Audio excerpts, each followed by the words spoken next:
할렐루야. 반갑습니다, 성도 여러분. 오늘도 하나님의 말씀을 통해 성도 여러분들을 만나게 된 것을 기쁨으로 생각합니다. 오늘 우리가 함께 묵상하는 하나님의 말씀은 요한계시록 6장 1절부터 17절까지 말씀입니다.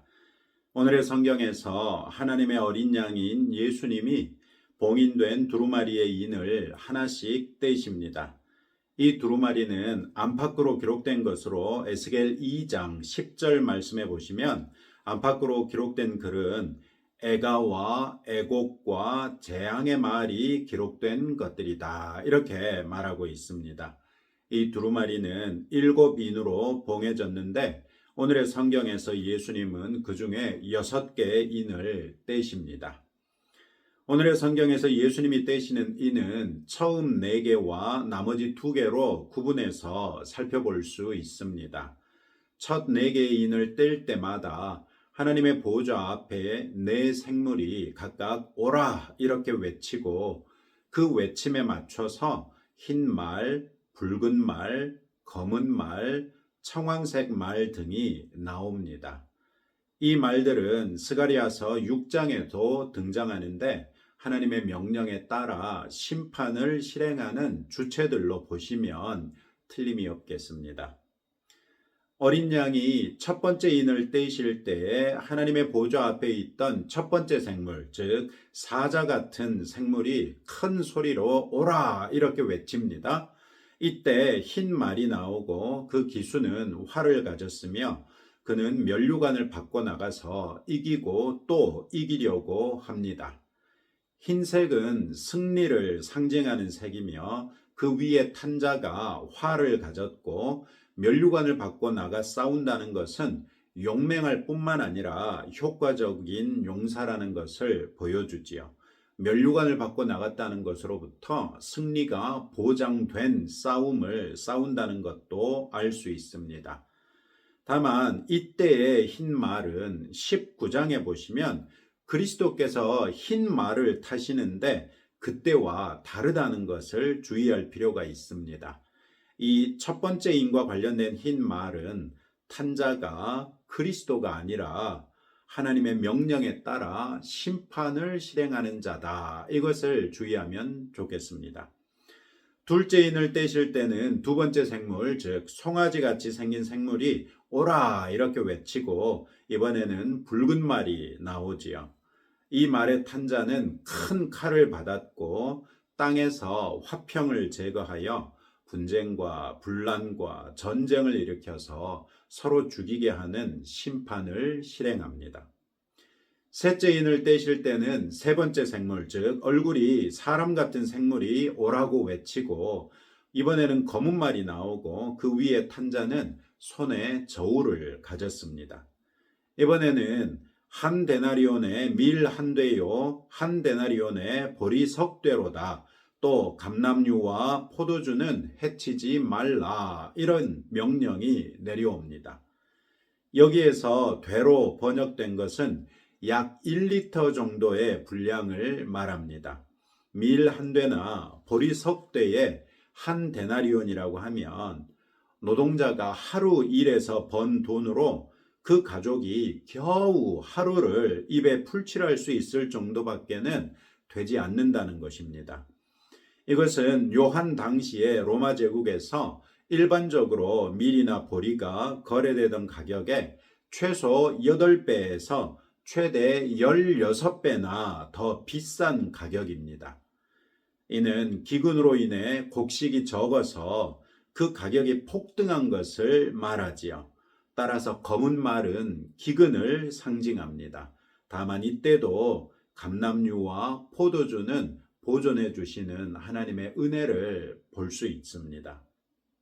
넷째 인을 떼실 때는 네 번째 생물, 즉 날아가는 독수리 같은 생물이 오라 이렇게 외치고 청황색 말이 나오고 그 탄자의 이름은 사망이고 음부가 그의 뒤를 따릅니다. 이들은 세상의 4분의 1에 대한 권세를 얻어서 전쟁이나 흉년이나 사망이나 땅의 짐승들을 통해서 세상 인구의 4분의 1을 죽음에 몰아넣을 것입니다. 이상 내 봉인과 관련된 심판은 요한 당시 성도들에게는 그다지 생소하지 않았을 것입니다. 그들은 주후 60년에 큰 지진을 경험했고 64년에는 네로 황제의 박해를 겪었으며 70년에는 예루살렘이 멸망하고 성전이 무너졌고 79년에는 베수비우스 화산이 폭발했으며 92년에는 극심한 기근을 겪었습니다. 로마 제국 자체가 전쟁으로 일어선 나라기도 했습니다. 그들은 요한계시록을 듣거나 읽을 때마다 그들이 겪었던 박해와 재난을 떠올렸을 것입니다. 또 그로 인해 죽은 성도들을 떠올릴 수 있었을 것입니다. 이상의 심판 메시지들은 들은 성도들에게는 큰 질문이 생겼을 것입니다. 자연재해가 그리스도인들을 비켜가지 않고 전쟁이나 질병이 그리스도인들만 죽음을 면할 수 있게 해주는 것도 아니지 않습니까? 사망 권세를 깨뜨리신 그리스도께서 다스리시는 그런 시대를 살고 있는데 왜 그 안에서도 성도들이 고난을 받는가 하는 문제가 생기죠. 하나님의 심판은 세상의 죄악에 대한 징벌입니다. 택한 백성 이스라엘조차도 그들이 죄악 중에 회개하지 않았을 때는 징계하셨습니다. 때로는 그 목적을 위하여 땅에 강성한 세력을 통해서 이스라엘에 대한 매로 사용하기도 하셨습니다. 의로운 성도들은 이러한 시련을 통해 자기의 믿음을 검증하고 스스로를 정결하게 할 것입니다. 하나님께서는 성도들에게도 고난을 허락하심으로써 회개를 유도하고 믿음을 갱신하고자 하신다는 것입니다. 교회는 이러한 연단을 통해 정화되어서 더욱 순결한 믿음의 공동체가 될 수 있겠지요. 성도에게 임하는 심판은 두 가지 결과를 도출합니다. 한편으로는 순교자들이 배출되고 그들을 포함한 성도들의 기도가 하나님의 보좌에 상달됨으로 응답되게 될 것입니다. 또 다른 한편으로는 성도에게조차도 그런 심판이 임했다면 우상 숭배자들에게는 얼마나 더 심각한 재앙이 내릴 것이며 그들이 어떻게 견딜 수 있겠는가 하는 것입니다. 이것은 잠시 후 우리가 살피게 될 여섯째 인이 떼어졌을 때 확실하게 볼 수 있습니다. 또한 하나님의 심판은 필연적으로 양면성을 가지는데 성도들에게는 회복과 승리의 순간이지만 우상 숭배자들에게는 필멸의 순간으로서 영원한 사망을 벗어날 수 없게 되지요. 성도들에게 고난이 가지는 이상과 같은 의미를 생각하며 설령 우리도 고난을 당하더라도 오히려 우리의 믿음을 더욱 연단하여 금보다 귀한 믿음의 사람으로 하나님 앞에 설 수 있기를 축복합니다. 하나님의 어린 양이 다섯째 인을 떼실 때는 더 이상 보좌 앞에 어떤 천사도 등장하지 아니하고 어떤 말도 등장하지 않습니다.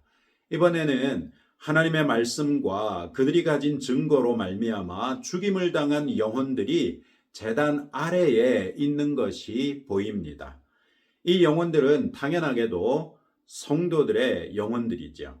이 영혼들이 제단 아래에 있다 이렇게 말하는데 이 제단은 성막이나 성전의 뜰에 있던 번제단이 아닙니다.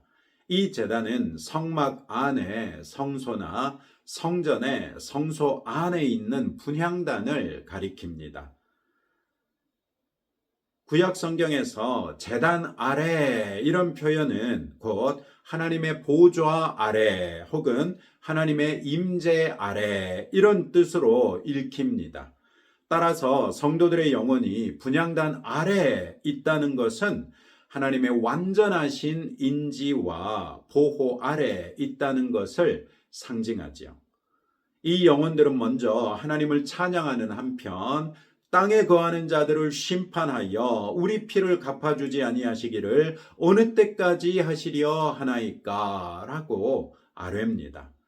피를 갚아주다라는 표현에 집중하면 우리는 이것을 보복해 달라고 간구하는 것으로 오해할 수 있습니다.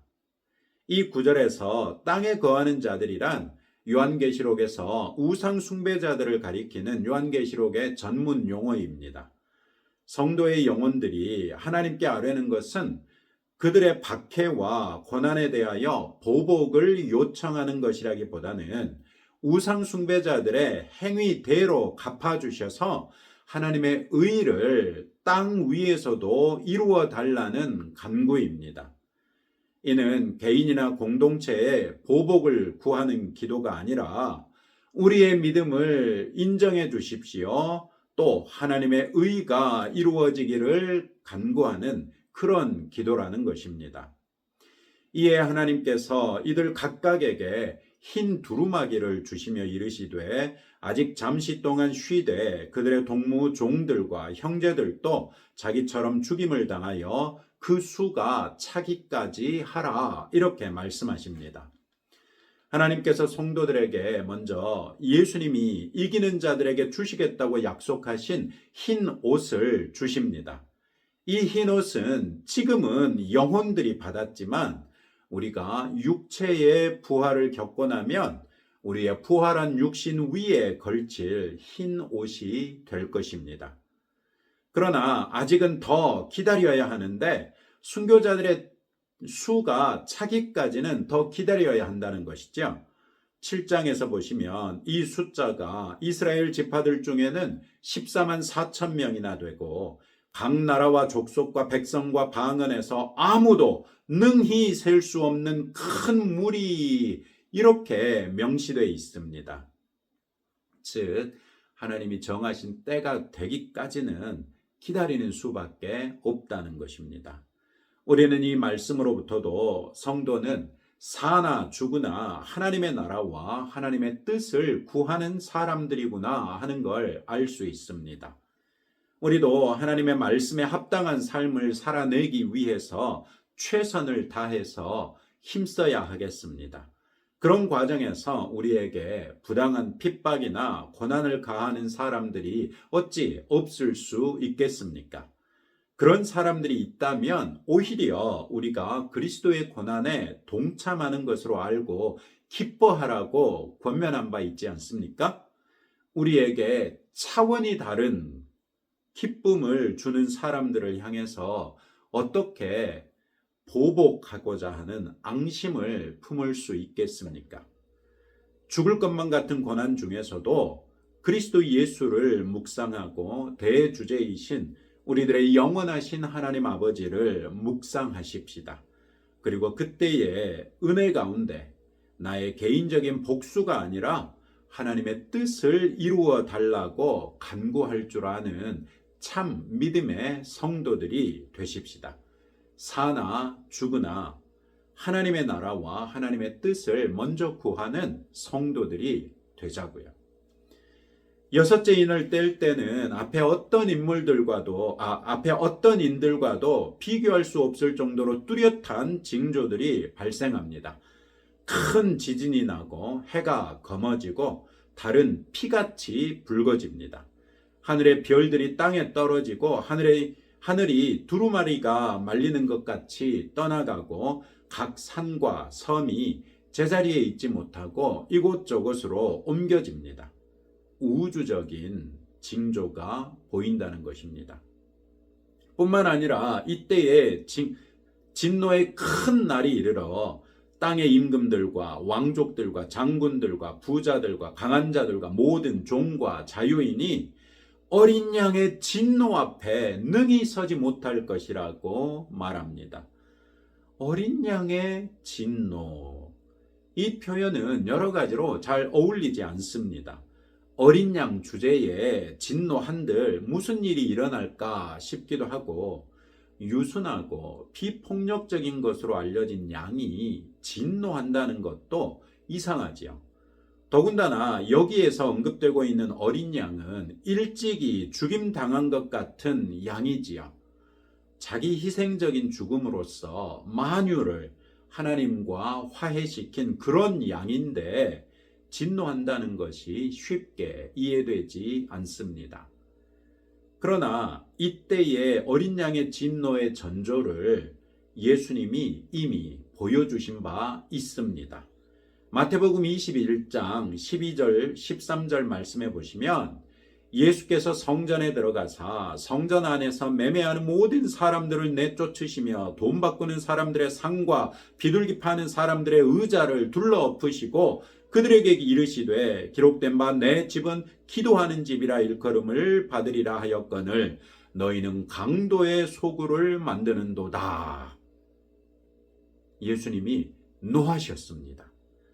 병행구절인 요한복음 2장 15절에서는 심지어 예수님이 노끈으로 채찍을 만들어 그곳으로 성전 경내에 들어와 있는 소나 양도 다 내쫓았다고 말씀하시죠.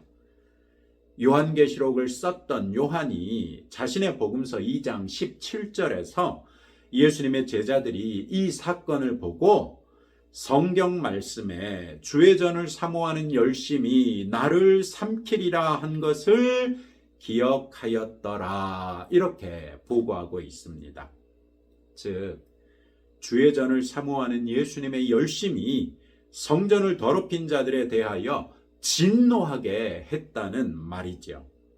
그러면 여섯째 이는 어떻게 어린 양의 진노에 연결될 수 있습니까? 15절에 소개된 땅의 임금들과 왕족들과 장군들과 부자들과 강한 자들과 모든 종과 자유인 이 사람들은 한결같이 10절에서 순교자들의 영혼이 땅에 거하는 자들이라고 일컬었던 우상 숭배자들을 가리킵니다. 빈부 귀천이나 남녀노소를 막론하고 모든 우상 숭배자들에 대하여 어린 양의 진노가 임할 것이라는 말씀이지요. 왜 그렇습니까? 이들이 하나님께서 아름답고 선하게 창조하셔서 하나님께서 보시기에도 기뻤던 만유를 우상으로 전락시켜 버렸기 때문에 그렇습니다. 하나님께서 출애굽기 20장 4절에서 너를 위하여 새긴 우상을 만들지 말고 또 위로 하늘에 있는 것이나 아래로 땅에 있는 것이나 땅 아래 물 속에 있는 것에 어떤 형상도 만들지 말라 이렇게 말씀하시면서 우상 숭배를 금하셨습니다. 그런데 사람들이 만든 모든 우상이 결국 하나님께서 이 성경 구절에서 언급하신 하늘에 있는 것이나 땅에 있는 것이나 물속에 있는 것들에서 착안하여 만들어진다는 것입니다. 즉 하나님께서 창조하신 피조물들을 가지고 하나님을 대신하는 신으로 승격시켜서 참 하나님이신 여호와를 버리고 그것들을 섬기니 하나님께서 창조하신 만유가 결국은 하나님의 창조 목적에서 벗어나 우상 그 자체가 돼버린 것이지요. 그러니 하나님을 향한 열심히 특별하신 어린 양이 어찌 진노하지 않을 수 있겠습니까? 어린 양의 진노는 매우 드물지만 만유에 영향을 끼칠 수 있는 큰 진노입니다. 우상 숭배자들 뿐만 아니라 그들이 우상으로 전락시킨 첫 번째 하늘과 땅들마저도 더 이상 있어야 할 존재 의의를 잃고 말 것이라고 말하는 것이죠. 2025년을 살고 있는 우리를 포함한 현대인들은 눈에 보이는 조형물을 숭배하는 것을 미신이라고 매도합니다. 대신에 요한의 때와 달리 외견상으로는 다르나 본질적으로는 똑같은 다양한 우상으로부터 자유롭지 못합니다. 우상의 본질은 자기 자신을 위하여 섬긴다는 것입니다. 그리스도인이라 할지라도 우리가 우리 자신을 위하여 하는 일들이라면 얼마든지 우상이 될 수 있음을 주의하십시다. 바울은 그런즉 너희가 먹든지 마시든지 무엇을 하든지 다 하나님의 영광을 위하여 하라 이렇게 고린도전서 10장 31절에서 권면했는데 이 말씀을 우리의 모토로 삼고 우상 숭배를 이기는 성도가 되십시다. 나를 위하여 사는 것이 아니라 주님의 영광을 위하여 살아서 주님이 우리에게 허락하신 모든 것들의 원래의 존재 의의를 회복시킴으로써 그것들도 망하지 않도록 막아설 수 있는 그런 성도들이 되십시다. 오늘도 이런 말씀을 붙들고 다음과 같이 함께 기도하겠습니다. 하나님의 주재권을 인정하고 무엇을 하든지 하나님의 영광을 위하여 하는 삶으로서 우상 숭배를 이기도록 기도하시고 하나님께서 창조하신 것들을 보존하기 위해서라도 더욱 복음에 합당한 삶을 사는 성도가 되도록 기도하십시다. 우리 나라를 위해서 기도하시고 연일 불볕더위에 가족들이나 성도들 또 우리 국민들이 건강 상하지 않도록 함께 기도하겠습니다. 하나님 아버지, 오늘 어린 양 되신 예수 그리스도께서 하나님의 손에서 넘겨받은 그 두루마리의 7인 중에 6개를 떼었습니다.